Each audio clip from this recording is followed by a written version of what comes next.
Over the last 4 decades, China has undergone one of the fastest and largest economic transformations ever recorded in human history. In 1978, China was still largely an agrarian society, with nearly 88% of its population living in poverty according to World Bank historical estimates. Industrial production was limited, infrastructure was underdeveloped, and China remained largely isolated from global trade networks. However, a wave of economic reforms launched under Deng Xiaoping fundamentally reshaped China's economic structure. These reforms introduced market mechanisms, encouraged foreign investment, and shifted national priorities toward export-driven industrial growth. By 2023, China became the second-largest global economy.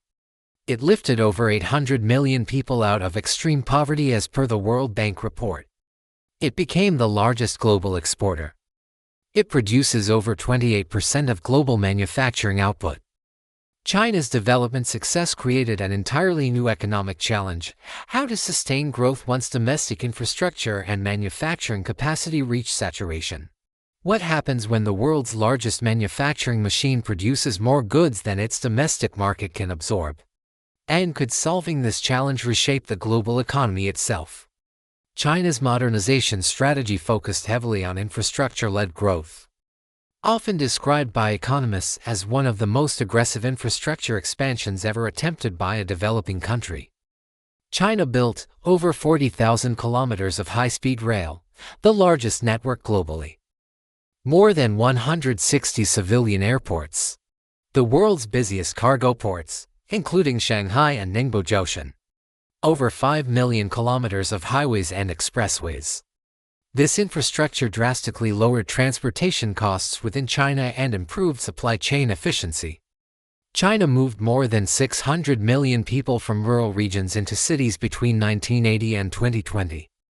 This massive urban migration fueled industrial growth by expanding labor supply and increasing domestic consumption, creating industrial manufacturing clusters. Cities such as Shenzhen transformed from fishing villages into global technology hubs within one generation.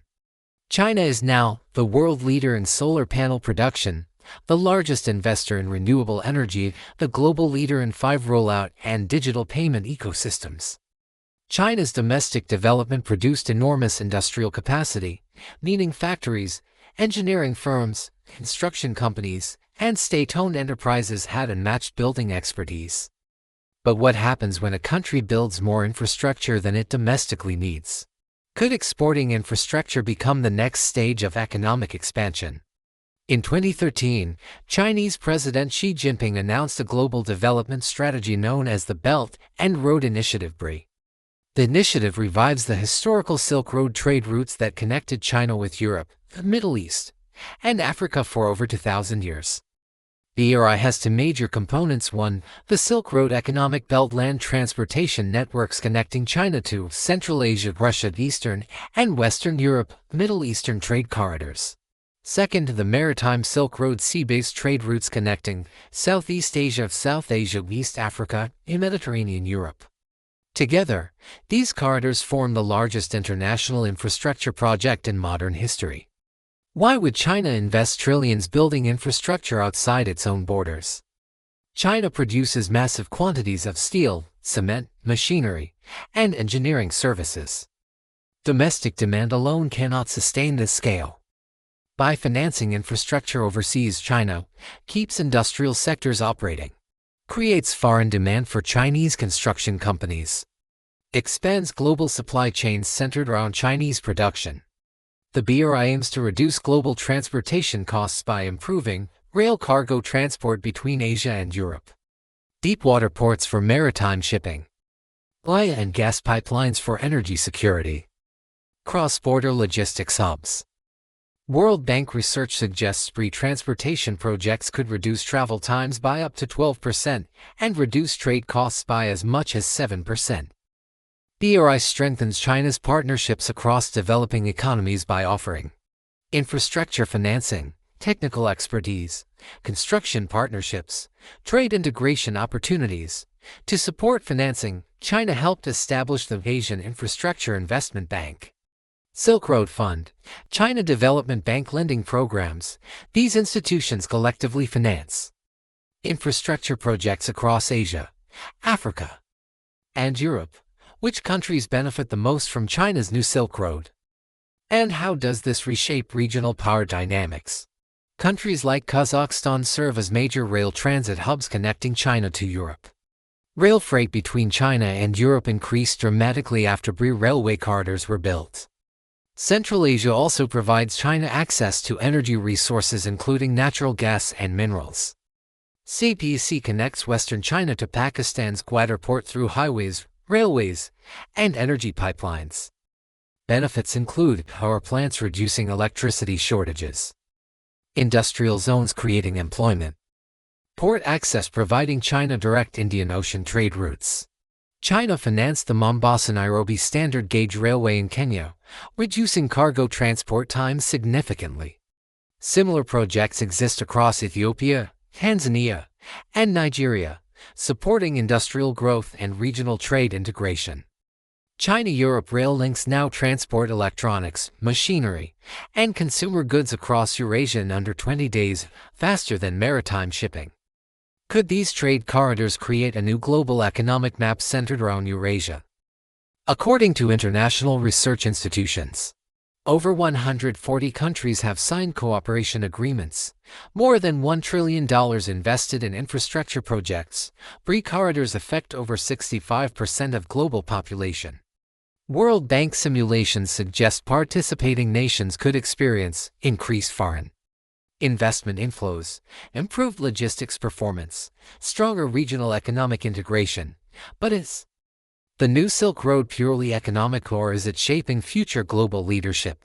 While some Western analysts argue BRI increases debt exposure in developing countries, multiple independent studies show mixed results. Research shows many countries receiving BRI investment have improved infrastructure quality, expanded export capabilities, increased regional trade participation. China frames the initiative as shared development, emphasizing economic connectivity rather than political alliances. Could infrastructure become the defining factor of geopolitical influence in the 21st century? The expansion of China's global infrastructure strategy through the Belt and Road Initiative is closely tied to measurable economic and strategic objectives. China's rapid industrial growth created large manufacturing capacity, advanced engineering expertise, and significant financial reserves that require sustained global markets to remain productive. By investing in international railways, ports, energy pipelines, and logistics corridors, China aims to reduce global trade barriers, stabilize supply chains, and improve transportation efficiency across Asia, Africa, Europe, and parts of Latin America. Research from institutions such as the World Bank indicates that improved connectivity through these corridors can lower trade costs and increase regional economic cooperation. The initiative also supports China's long-term priorities, including securing diversified energy routes, strengthening trade partnerships with developing economies, and expanding its participation in global economic governance. While global opinions remain divided regarding economic and political implications, factual data shows that the new Silk Road represents one of the largest infrastructure development programs ever attempted, with participation from over 140 countries. Ultimately, the initiative reflects China's strategy to sustain economic growth through global connectivity while reshaping international trade networks for the coming decades. If you found this deep dive informative, support the channel by liking, subscribing, and sharing. Comment below which Belt and Road project you believe will have the greatest global impact and why.